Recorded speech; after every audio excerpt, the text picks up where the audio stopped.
नमस्कार दोस्तों, अगर आप केवीएस एनवीएस जेएससी यानी जूनियर सेक्रेटरीट असिस्टेंट टायर 2 यानी मुख्य परीक्षा देने जा रहे हैं तो ये वीडियो आपके लिए काफी इंपॉर्टेंट रहने वाला है। अपन बात करेंगे आपको उन 150 मिनट में एग्जाम में आपको किस टाइप से पेपर को अटेम्प्ट करना है। इसी के साथ में मार्क्स इंक्रीजिंग की जो आपकी स्ट्रेटेजी है उसको आपको फॉलो करना है। ओनली 3 स्टेप्स जिनको आपको फॉलो करना है और साथ ही में आपके डिस्क्रिप्टिव ऑब्जेक्टिव पेपर को लेकर बात करेंगे। और सबसे इंपॉर्टेंट जो आपका डाउट है कि यहाँ पे कितने मार्क्स तक हमारा सिलेक्शन हो जाएगा, मैं आपको एक मोटिवेशन के रूप में एक चीज बताना चाहता हूँ कि देखिए आपके यहाँ पे टोटल पोस्ट है 1343 और यहाँ पे आपके डिस्क्रिप्टिव की प्रिपरेशन 90% किसी भी कैंडिडेट की नहीं है, क्योंकि बहुत सारे कैंडिडेट हमारे साथ में जुड़े हैं। मैं आपको बताना चाहता हूं, ठीक है, बहुत सारे कैंडिडेट और सबसे ज्यादा कैंडिडेट इन लास्ट दिनों में जुड़े हैं, ठीक है। तो आपको बताना चाहता हूं कि यहां पे आपके यानी बहुत ज्यादा प्रिपरेशन नहीं है, फिर भी सभी कैंडिडेट एग्जाम देने जाएं और कॉन्फिडेंट रहें, ठीक है। और आपको जो चीजें बता रहा हूं उन चीजों को फॉलो करना। आपका एग्जामिनेशन 28 मार्च को है, आपके पास गिनती के घंटे बचे हैं। और सबसे पहले आपको बताना चाहता हूं कि आपके यहां पे जो सेफ स्कोर रहेगा उसको हम अभी डिस्कस करेंगे, उससे पहले देख लीजिए आपको इस टाइम में सबसे इंपॉर्टेंट है कि आप डिस्क्रिप्टिव की ज्यादा से ज्यादा प्रैक्टिस करो। हमने आपके कंप्लीट डिस्क्रिप्टिव के सिलेबस के अकॉर्डिंग आपके 500 डिस्क्रिप्टिव के क्वेश्चंस दिए हैं बाइलिंगुअल हिंदी प्लस इंग्लिश में। आपको 2100 ऑब्जेक्टिव के क्वेश्चन और 5 हूबहू पेपर विद्यापीठ जो प्रेप एप्लीकेशन पे आपको देखने को मिल जाएंगे ओनली फॉर 341 रुपए में इस टाइम में आपको देखने को मिल जाएंगे। कूपन कोड केआरपीएल जरूर अप्लाई करना, ज्यादा से ज्यादा प्रैक्टिस करो इस टाइम में, क्योंकि मैक्सिमम कैंडिडेट हर जगह से हर प्लेटफॉर्म से उन्होंने कोर्स परचेज किया, लेकिन लास्ट टाइम में उन्होंने बहुत ही शानदार चीजें बताई हैं। और आपको बताना चाहता हूं इस टाइप का कंटेंट कहीं पे भी नहीं देखने को मिलेगा, ठीक है। आप भी अभी जुड़िए। आपको बताना चाहूंगा जैसे आप ऐप में केवीएस एनवीएस के सेक्शन में सबसे ऊपर आपको कंप्लीट बेस दिखेगा जो कि आपको 494 को देखने को मिलेगा केआरपीएल कूपन के बाद में। अगर आप ये डिस्क्रिप्टिव ऑब्जेक्टिव और पेपर का बेच लेना चाहते हो तो आपको स्क्रॉल करके नीचे ही नीचे की तरफ आपको ये डिस्क्रिप्टिव ऑब्जेक्टिव और पेपर का बेस देखने को मिल जाएगा, ठीक है। अगर आपकी कोई फाइनेंशियली प्रॉब्लम है, कोई भी दिक्कत है, आपके पास इतना पैसा भी नहीं है, 341 मान लीजिए कि इस टाइम में होता है मतलब स्टूडेंट लाइफ में, तो कोई भी फाइनेंशियल प्रॉब्लम है आप जो एक बार कॉन्टैक्ट करें, ठीक है। और इस नंबर पे आप जो बताएं आपकी हेल्प की जाएगी, आपको और भी डिस्काउंट कर दिया जाएगा। बाकी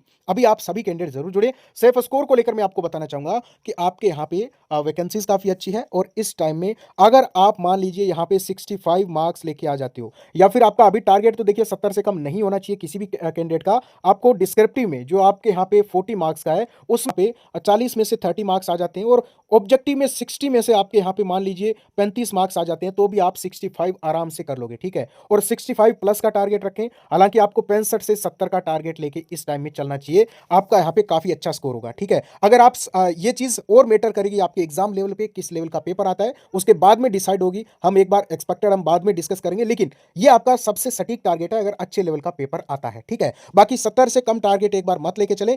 अब हम बात करें आपको कौन कौन से 3 स्टेप्स फॉलो करने हैं एग्जामिनेशन में और सबसे इंपॉर्टेंट चीजों को लेकर आपको बताऊं तो देखिए आपके एग्जामिनेशन में 2.5 आवर आपको देखने को मिलेगा, 150 मिनट है। आपको यहाँ पे जैसे ही आपको पेपर मिलेगा, आपके सामने पेपर होगा, आंसर शीट होगी, ओमार शीट होगी, और यहाँ पे आपको बताना चाहूंगा आपको सबसे पहले अपना ऑब्जेक्टिव का पेपर खत्म करना है। उसके सेकंड स्टेप में आपको डिस्क्रिप्टिव का पेपर, थर्ड स्टेप में आपको चेक करना है, रिव्यू करना है कि आपने क्या लिखा है, कैसे आपने ओमार फिल करी है, कौन कौन से आंसर्स आपने किस टाइप से किए हैं। ये आपको 10-15 मिनट लास्ट में रखना है। अब आपको थोड़ी स्ट्रेटेजी और तरीके से बताऊं तो देखिए कंप्लीट अपन डिटेल में समझ लेते हैं। ऑब्जेक्टिव के आपके 60 क्वेश्चन होंगे, ठीक है। इसमें नेगेटिव मार्किंग 1/4 रहेगी, ध्यान रखना, नेगेटिव बिल्कुल नहीं करना है। अगर आपको करना है, मान लीजिए मार्क्स कम बन रहे हैं, आपको लग रहा है कि मेरे 10 15 20 ही सही हो रहे हैं, तो वहां पे आपको अगर रिस्क लेना है, रिस्क का तो ध्यान रखना, ये मेंस पेपर है, फ्यूचर आपका डिपेंड होगा। लेकिन फिर भी अगर आपके किसी दो ऑप्शन में आप दो ऑप्शन में श्योर हो कि या तो ये होगा या फिर ये होगा, ये हमें 100% श्योर हूं, तो आप उन दोनों में से किसी एक पे टिक कर सकते हो। लेकिन कंडीशन ये है कि आप श्योर होने चाहिए कि इन दोनों में से एक होगा, ठीक है।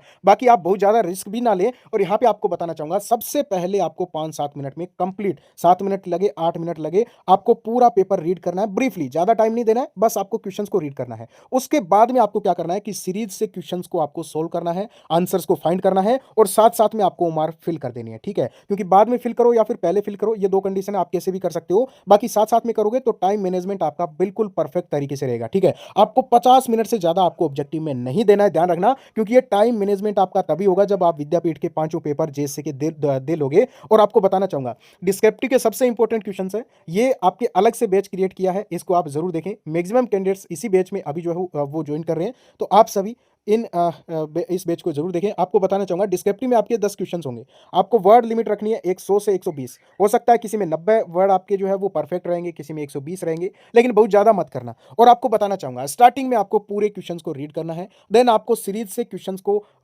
लिखना है, आंसर राइटिंग करनी है। आपको स्टार्टिंग में दोस्तों, स्टार्टिंग में स्लो एंड क्लियर, स्टार्टिंग में आंसर राइटिंग करने में इस चीज का खास ख्याल रखें कि आप धीरे धीरे लिखना। पहले 5-7 मिनट, मतलब स्टार्टिंग में जो आपकी राइटिंग सेट हो जाएगी ना, वो आपके लास्ट टाइम तक चलेगी, चाहे आप फास्ट लिखो चाहे आप जो है स्लो लिखो।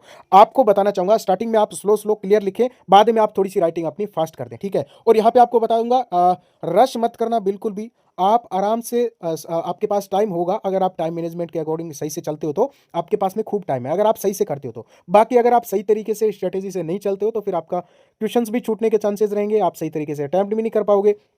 तो एक रणनीति से चलें, और पूरे पेपर आप जब करोगे ना, जो विद्यापीठ के हैं, सारी चीजें समझ में आ जाएगी। अब आपको 90 मिनट देने हैं डिस्क्रिप्टिव को। एक डिस्क्रिप्टिव के क्वेश्चंस को करने के लिए एवरेज 8 से 9 मिनट आपको देखने को मिलेंगे, ध्यान रखना 8 से 9 मिनट। उसमें आपको आंसर्स लिखने भी है, सटीक वर्ड्स का आपको चुनाव करना है। आप अगर कोई चार्ट बना रहे हो या फिर टेबल बना रहे हो, सारी चीजें करनी है। उसके बाद में रिव्यू भी करना है, ठीक है। आप एक बार ऑब्जेक्टिव के क्वेश्चन कंप्लीट करने के बाद में दोबारा ऑब्जेक्टिव में नहीं जाना है, ध्यान रखना, डायरेक्ट डिस्क्रिप्टिव पे आना है। और लास्ट में 3 स्टेप में आपको क्या करना है, 10 मिनट बचेंगे लास्ट में, उसमें आपको रिव्यू करना है पूरे पेपर का, चेक करना है आपने कैसे ओमार फिल करी है, और इसी के साथ में कंप्लीट पेपर का रिव्यू करना है। ये 3 स्टेप्स है जो आपके लिए सबसे इंपॉर्टेंट है। बाकी आपको बताना चाहूंगा, कोई भी डाउट है कमेंट कर दें, आपके साथ में है विद्यापीठ की टीम, आपके साथ में है। बाकी कोई भी किसी प्रकार का डाउट है कमेंट करें। ओके, थैंक यू, नमस्कार।